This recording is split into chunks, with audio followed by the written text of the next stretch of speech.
حق موجود جو باطنی علم کو نہ مانے اس کے لیے ابن تیمیہ اپنی کتاب مجمع الفتاوی اس کی جلد ششم اس میں ابن تیمیہ لکھتے ہیں کہ جو یہ عقیدہ رکھے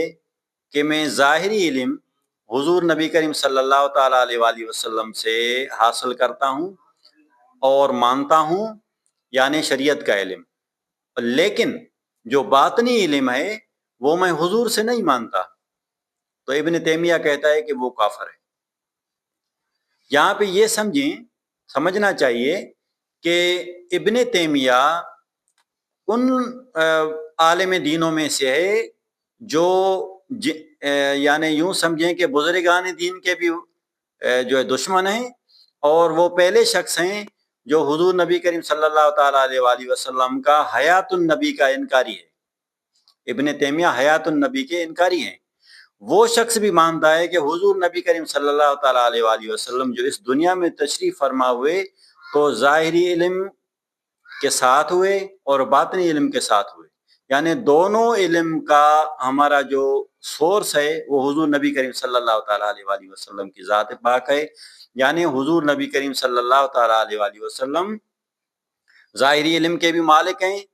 اور باطنی علم کے بھی مالک ہیں، یعنی ان کے پہنچانے والے ہیں۔ اللہ تعالیٰ نے دونوں علوم حضور نبی کریم صلی اللہ تعالیٰ علیہ وآلہ وسلم کے وسیلے سے ہماری طرف بھیجے۔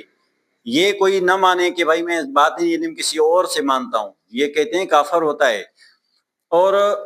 اس کا مطلب یہ ہوا کہ جو یہ سمجھے